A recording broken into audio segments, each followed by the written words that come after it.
Ipakita niyo yung mga na-scam kung meron. Bakit di magdemanda? Na-scam ka ba? Puro ka lang pa-epal. Kapag hindi ba nagdemanda, hindi na totoong nangyari. Ha? Sar ang mandirigma. Pag hindi ba nagdemanda, hindi na totoo na may na-scam? Yun ba yung ano mo? Sar mandirigma? Yan ang mentality nyo lagi, ano, yung ipakitain mo nga yung na-scam. May mga resibo, sir, eh.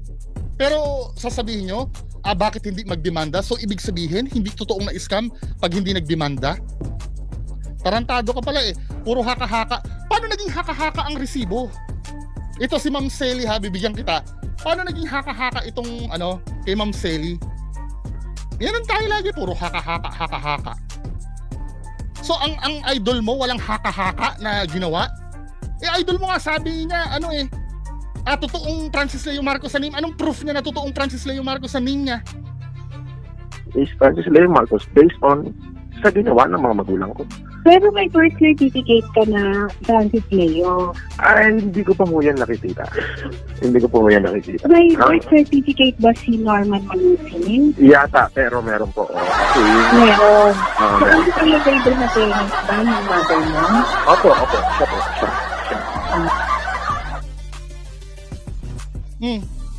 I-explain mo to kung paano naging haka-haka ito. On the spot to, ha, binigla mo ko. I-explain mo ito, paano naging haka-haka ito. Itong mga pinadalang pera sa idol mo. Ayan o, 500,000. Francis Leo Marcos ang name. Asan ka nung nakipaglaban sa FLM nung pandemic nung inubos niya yung pera niya? Hindi. Ito muna, ang sabi mo haka-haka eh. Paano naging haka-haka ito? May resibo. Donasyon yan. O asan ang proof na donasyon ito? Asan ang proof na donasyon ito? Wallet donation para iabot kay FLM. Oh my goodness. Actually po, mga kapatid, hindi ko po expected at hindi po ako tumatanggap ng donation. Yun po yung totoo nun. Paano kung ano, yung mismo nagpadala nito ni si Ma'am Arceli Gueco, nakikita mo to? Si Ma'am Arceli Gueco? Paano kung sasabihin niya, sinisingil niya si FLM? Anong gagawin mo? Yung mismo nagpadala nito, nagsasabi, sinisingil niya si FLM. Donasyon. Anong proof niyo na donasyon to? May maipapakita kang proof na donasyon yan? Ako may maipapakita akong proof sa'yo na hindi yan donasyon.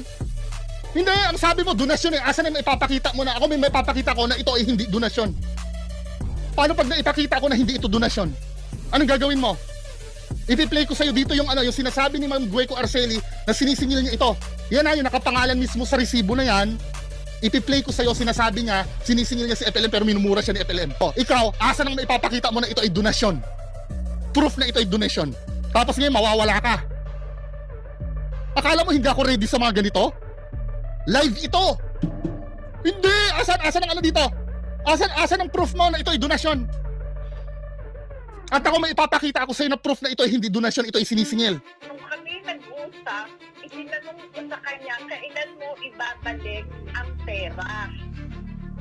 So it means, hindi ko bigay sa kanya yun. Dahil alam naman niya, utang dito, utang doon ang ginawa ko. Wala naman akong savings, wala naman akong perang ganon. Opo. Dahil nagpapaaral ng nursing sa Chicago.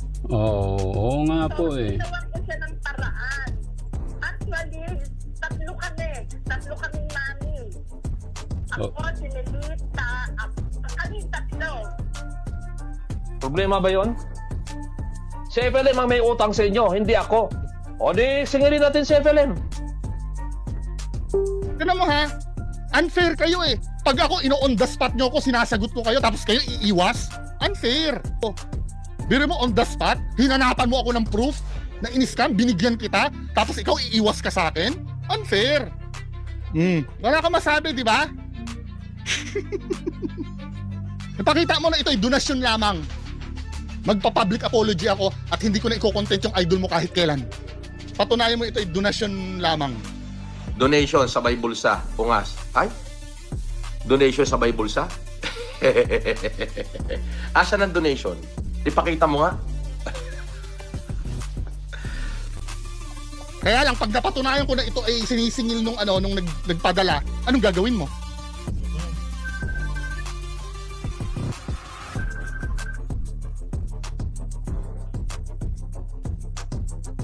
na po ako. Live na po ako. Live na po ako. Bye-bye.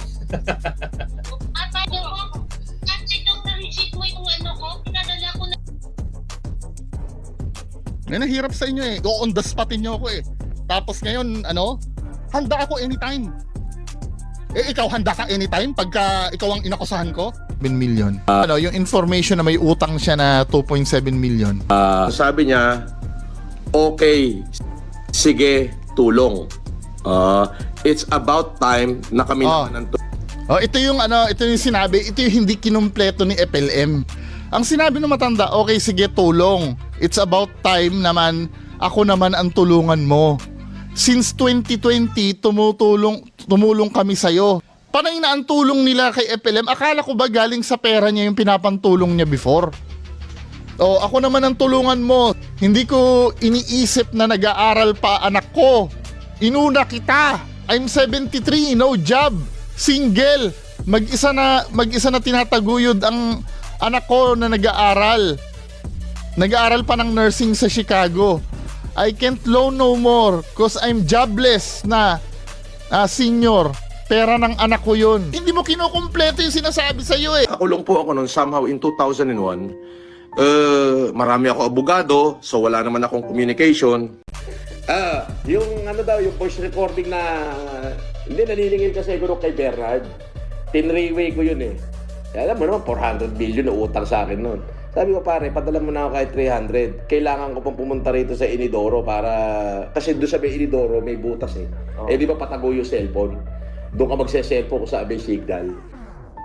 At parang sila yata yung pilit na nakipag-communicate sa aking mga abogado, especially doon sa mga tauhan ko na may hawak ng cellphone ko noon nung ako'y nasa kulungan. Maganda kulungan ko. Oo, di ba? Di ba? High profile, of course. Maganda. Ito nga ang matindi. But since, ang sabi ko nga, ang layunin natin ay makatulong, so kahit naman na hindi ko personal na nakita yung kanilang mga tinulong, ay tinatanggap ko yon na tulong nila at tinatanaw kong utang na loob po yun. Okay? Ngayon, dahil sa mga nabasa ko at mga pinakalat, at although nagbura naman daw ng post, kaya nililiwanag ko lang ho na ako ay hindi nangutang at kahit minsan ay hindi ko nagawang mangutang. Singilin natin si FLM. Kay FLM yun eh. O di, singilin natin si FLM. Si FLM ang may utang sa inyo, hindi ako. Hindi ang FFCI.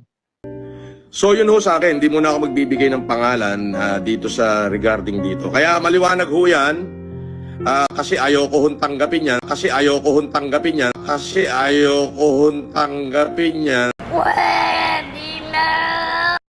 Sa sinabi ko, baka maging utang ko ho yan. So 2021 ho yan, nasa kulungan ako, so hindi ko alam na marami palang OFW na gustong magpahatid ng tulong sa akin. But inadmit ko naman yan at ipinagpasalamat ko sa kanila. At ako'y na may sinabi ko sa akin sarili ko, ako'y nakakatulong sa iba. Bakit hindi ako makakatulong doon sa mga taong tumulong sa akin? FLM, tunay na may malasakit sa OFW. Totoo po yun. Alam niyo po ba, marami pong OFW na tumulong sa akin nung ako'y nakakulong. At ako po'y nangangako na kung sakali pong matatapos yung huling kaso ko, at makaka-recover ako, makakabenta ako ng property ko, lahat ho sila, tutulungan ko pabalik. Opo. Hindi po ako nanghingi sa kanila. Hindi po ako umutang sa kanila. Sila po ay kusang tumulong sa akin nung ako'y nasa loob ng kulungan. Hindi ko po yung kinakalimutan, lahat sila. Nagkataon lamang ho na ako ay nakalagay sa isang sitwasyon na wala pa ako magawa. Pero hindi ko ho sila binudol. So, at least ho maliwanag. Ngayon, hindi ko muna ho papangalanan. At kapag kami ginawa pa ho siyang hindi maganda, I challenge her to sue me in court. Di po ako nangutang kahit kanino. Pinagkautangan ng loob, may malay ko dyan, ako'y nasa loob ng kulungan. Dito naman mga kahombre ko, sa videong ito, nagpapasalamat si Norman Mangusin sa kanyang mga mami. Mami Edith, yung nasa London, at saka si Daddy Apple. Ma, Dad, maraming salamat po. buwan-buwan umuwi kayo sa Pilipinas, you spend a lot of money for ticket just to visit me in jail. At hindi ko po sasayangin ito. Si Mami Selly. Yung 1 million ni Shelly. Anong 1 million ni Shelly nagpalaya sa'yo? Asan? Asan na yung 1 million? Siya daw nagpalabas sa'yo. Paano magkano yung ginastos ko nung lumabas ako? 10 milyon. Anong 1 million? Taranta.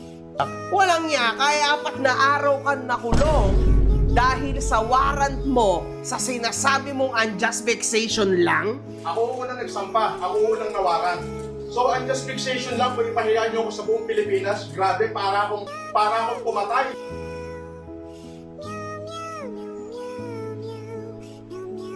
Ito wala akong kasong ganyan. Talaga. Ganyan mga system. Kaya mo siya, piyansahan niya, kausap ko yung mga kaibigan niya sa Amerika kanina. Napiyansahan daw.